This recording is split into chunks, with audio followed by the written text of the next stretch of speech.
Hello बच्चों। तो आज एलटी प्रीवियस ईयर पेपर का सामाजिक अध्ययन का टॉपिक हम लेकर आ रहे हैं आपके लिए, जिसमें हम पार्ट 1 है ये। ठीक है। तो इसमें 10 सालों से जितने भी क्वेश्चन आ रहे हैं वो सारे इंपॉर्टेंट क्वेश्चन हमने कवर करे हैं, और खाली जो इंपॉर्टेंट क्वेश्चन है बस उन्हीं पे ही हम फोकस कर रहे हैं, जितने भी 10 या 10 से ज़्यादा साल से पूछे गए हैं। तो क्वेश्चन पहला हम पढ़ते हैं बिना देरी करे। क्वेश्चन पहला है, भिलाई इस्पात कारखाना कहाँ स्थित है? छत्तीसगढ़ में, झारखंड में, मध्य प्रदेश में या उड़ीसा में? तो हम इसको बता देते हैं। इसका ऑप्शन नंबर 1 जो है वो करेक्ट आंसर है। छत्तीसगढ़ में भिलाई इस्पात कारखाना है, ये बना था 1955 में, 1955 में बना था ये। कब बना था? ये था सोवियत संघ के टाइम पे। कौन से? सोवियत संघ के टाइम पे। ठीक है, 1955 में सोवियत संघ की सहायता से ये बना था। ठीक है। नेक्स्ट क्वेश्चन की ओर आ जाते हैं। नेक्स्ट क्वेश्चन है, निम्नलिखित शेलों में से कौन सा अवसादी शेल का उदाहरण है? स्लेट, दूसरा है आपका संगमरमर, तीसरा है शेल, चौथा है ग्रेनाइट। तो आपको 4 ऑप्शन दे रखे हैं, आप खुद भी इसके बारे में सोच सकते हो कि कौन सा इसका आंसर होगा। ठीक है। तो इसका जो आंसर है वो है शेल, यानी ऑप्शन नंबर 3 जो है वो इसका करेक्ट आंसर होगा। ठीक है। इसको चीका मिट्टी से हम बनाया जाता है। ये कौन सी मिट्टी से? चीका मिट्टी। ठीक है। नेक्स्ट आ जाते हैं। क्वेश्चन आपको दे रखा है कि पुच्छल तारे की पूंछ की दिशा सदैव होती है सूर्य की ओर, सूर्य से दूर, उत्तर पूर्व की ओर, या अ, दक्षिण पूर्व की ओर। तो इस पुच्छल तारे जो होते हैं वो धूमकेतु भी बोलते हैं, या आकाश में चमकने वाले वो तारे होते हैं जिनकी पूंछ होती है। ठीक है ना, क्योंकि इन तारों की ना पूंछ होती है, यानी ये कुछ इस तरीके से होते हैं और इनकी एक टेल होती है इस तरीके से। ठीक है। तो ये इनकी जो दिशा होती है वो होती है सूर्य से दूर होती है, यानी सूर्य से दूर भागते हुए दिखते हैं ये। ठीक है। तो ऑप्शन नंबर 2 जो है वो इसका करेक्ट आंसर होगा। नेक्स्ट आ जाते हैं। निम्नलिखित में से कौन सा भ्रंश से संबंधित है? समपंती, नेक्स्ट है नतीलम घाटी, थर्ड है हॉगबैक, या फोर्थ है ग्रोबैन। तो इसका अगर हम बात करें तो इसका ऑप्शन नंबर 4 जो है वो करेक्ट आंसर होगा, ग्रोबैन। नेक्स्ट क्वेश्चन की ओर आते हैं। क्वेश्चन है, आपको दे रखा कि निम्नलिखित में से कौन सा उष्णकटिबंधीय मरुस्थल नहीं है? अटाकामा, अरबिया, गोबी, या कालाहारी। तो हम आपको पहले तो ये बता देते हैं कि उष्ण कटिबंधीय मरुस्थल जो होते हैं महाद्वीपीय के पश्चिमी भाग में होते हैं। ये 20 डिग्री से 30 डिग्री के बीच में रहते हैं महाद्वीपों में के पश्चिमी भाग में। ठीक है। तो इनमें से कौन कौन सा नहीं है? अगर कौन कौन सा है, तो अगर हम बात करें, अटाकामा होता है, अरबिया होता है, कालाहारी भी होता है, पर ये नहीं होता। तो ऑप्शन नंबर 3 जो है वो इसका करेक्ट आंसर होगा, गोबी। नेक्स्ट क्वेश्चन की ओर बढ़ते हैं।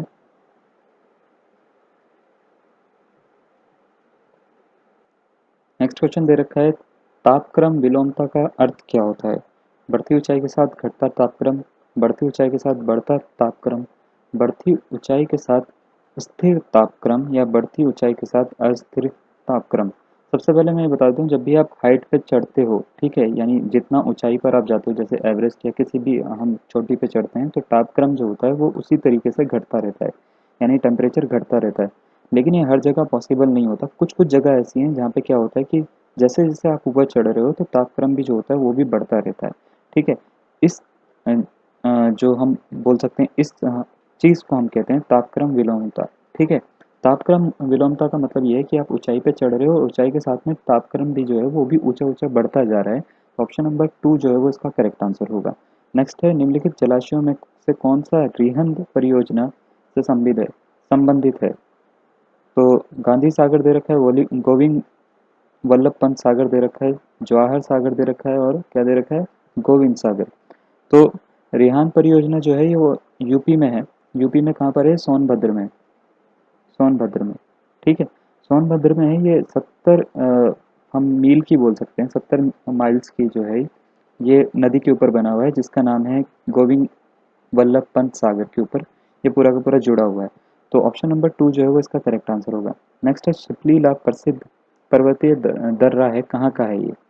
जम्मू कश्मीर का, उत्तराखंड का, सिक्किम का, या हिमाचल प्रदेश का? तो उत्तराखंड में तो हम रहते ही हैं, हमें पता है कि ये नहीं है उत्तराखंड का, सिक्किम का भी नहीं है, जम्मू कश्मीर का भी नहीं है, ये है हिमाचल प्रदेश का। तो ऑप्शन नंबर 4 जो है वो इसका करेक्ट आंसर होगा। नेक्स्ट क्वेश्चन की ओर बढ़ते हैं।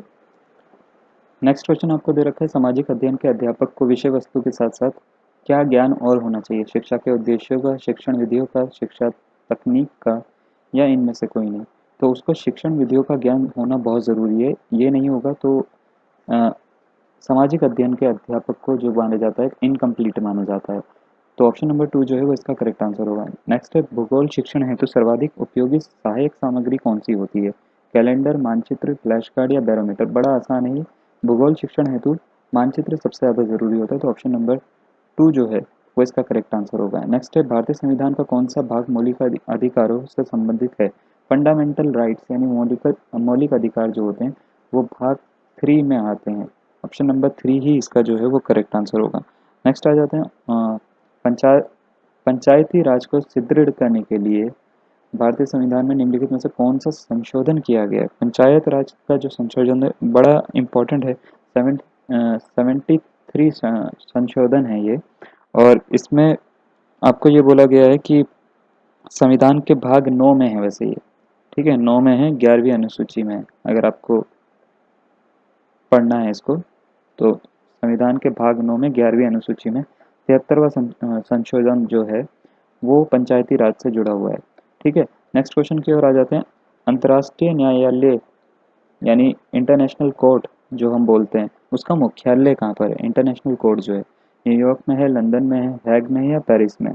तो इसका जो मुख्यालय है यानी हेडक्वार्टर है वो हैग में है, तो ऑप्शन नंबर 3 जो है वो इसका करेक्ट आंसर होगा। और इसमें अगर हम बात करें इसके सदस्य कितने हैं, भारत अभी एक सदस्य बना है। 192 पहले इसके सदस्य थे, भारत को मिला के, और एक और देश उसके साथ में बनाए। भारत अस्थायी सदस्य है वैसे अभी उसका ना, तो अभी ये 193 है टोटल। ठीक है, तो हेग में इसका जो है मुख्यालय है। 192 टोटल सदस्य हैं, वैसे 193 अभी हैं। ठीक है, नेक्स्ट आ जाते हैं। नेक्स्ट आपको बोला है कि नेक्स्ट क्वेश्चन आपको दे रखा है जनसंख्या नियंत्रण व परिवार नियोजन विषय भारत संविधान के अंतर्गत किस सूची में शामिल है?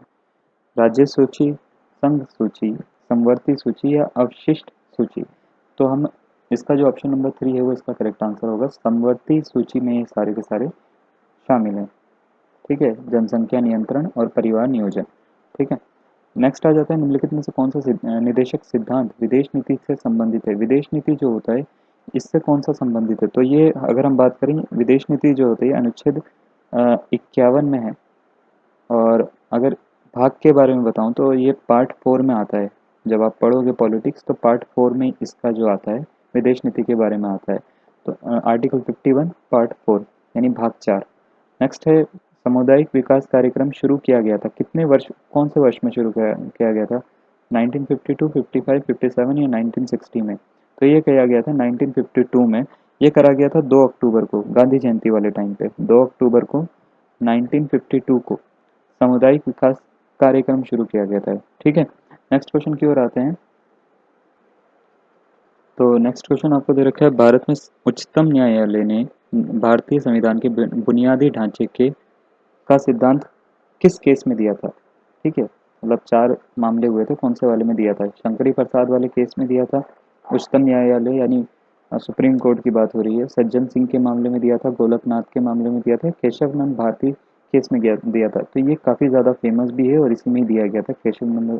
नंद जो भारती है, केशव नंद जो भारती है, इस केस में क्या हुआ था, ये आर्टिकल 368 के तहत संविधान ने कहा था, उच्चतम न्यायालय ने ये कहा था कि संविधान में आप कहीं पे भी कोई से भी पार्ट में जो है वो चेंज ला सकते हो, अमेंडमेंट कर सकते हो। ठीक है, लेकिन उससे संविधान का जो बुनियादी ढांचा है वो कभी भी टूटना नहीं चाहिए या उसमें भी कोई परिवर्तन नहीं होना चाहिए। जो शुरुआत में संविधान बना है उस पर कोई भी इफेक्ट नहीं पड़ना चाहिए।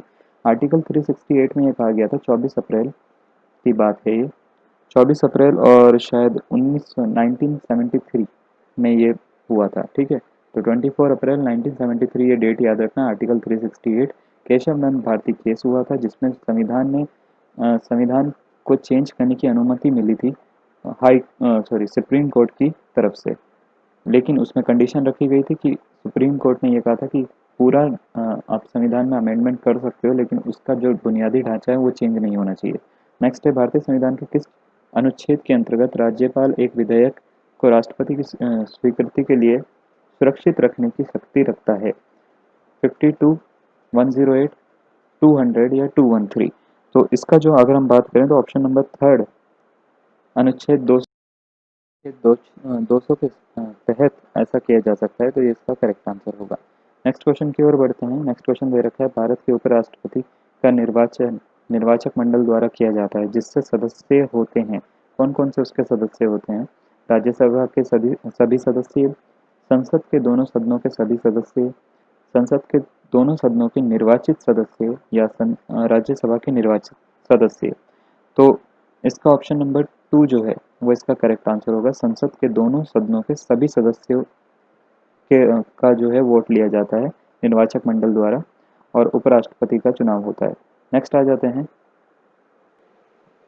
नेक्स्ट क्वेश्चन दे रखा है, कौन सा देश देश बोला है दक्षेश दक्षेश हिंदी में कहते हैं, यानी सार्क देशों का सदस्य नहीं है?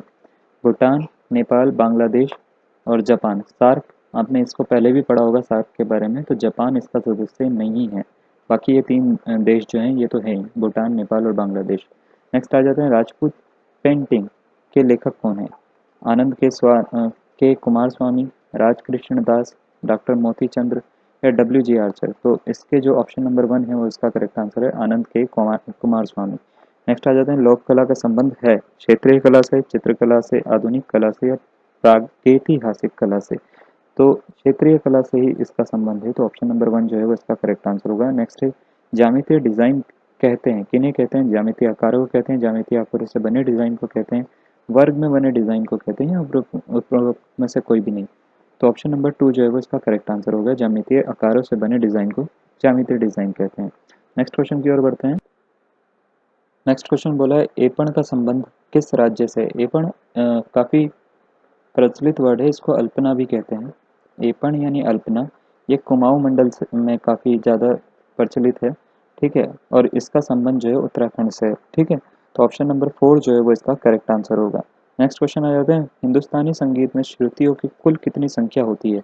तो 22 होती है, तो ऑप्शन नंबर 1 जो है वो इसका करेक्ट आंसर है। हिंदुस्तानी संगीत में शुद्ध और विकृत में मिलाकर कुल कितने स्वर होते हैं? तो टोटल अगर हम बात करें, 2 अचर होते हैं, अचल बोलते हैं उसको हम, 2 अचल हैं, 2 अचल के बाद 5 शुद्ध हैं, और 5 ही क्या है, विकृत हैं। तो टोटल मिला के कितने में, 5 और 5 10 और 2 12 जो होते हैं, ये टोटल उसमें स्वर होते हैं। तो ऑप्शन नंबर 1 जो है वो इसका करेक्ट आंसर होगा। नेक्स्ट है, चार ताल का प्रयोग किस गायकी के साथ किया जाता है? धमार, तराना, ध्रुपद या ख्याल? तो ध्रुपद के लिए किया जाता है, तो ऑप्शन नंबर 3 जो है वो इसका करेक्ट आंसर है। नेक्स्ट क्वेश्चन की ओर बढ़ते हैं। नेक्स्ट क्वेश्चन दे रखा है कि इनमें से कौन तबला वादक नहीं है? पंडित किशन महाराज, जाकिर हुसैन, रामदास शर्मा या अहमद जान थिरकवा? तो जाकिर हुसैन तो बड़े फेमस है, पंडित किशन महाराज भी, ये दोनों तबला वादक ही है। अहमद जान थिरकवा ये भी तबला वादक हैं, तो बचा कौन, रामदास शर्मा, ये इसका करेक्ट आंसर होगा। नेक्स्ट आ जाते हैं, प्रथम राष्ट्रीय खेल कहाँ आयोजित हुए थे? दिल्ली, बॉम्बे, कलकत्ता या मद्रास में? तो दिल्ली में हुए थे, तो ऑप्शन नंबर 1 जो है वो इसका करेक्ट आंसर है। लास्ट आपको क्वेश्चन दे रखा है, आज भारत को गीता की नहीं बल्कि फुटबॉल के मैदान की आवश्यकता है, ये विचार किसने प्रस्तुत किया था? रामकृष्ण ने किया था, विवेकानंद ने किया था, प्लेटो ने किया था या रूसो ने किया था? तो ये युवाओं के बारे में सबसे ज़्यादा जो है स्वामी विवेकानंद ही सोचा करते थे, तो उन्हीं का विचार है, तो ऑप्शन नंबर 2 जो है वो इसका करेक्ट आंसर होगा। तो चलिए बच्चों, आज के लिए इतना ही। धन्यवाद।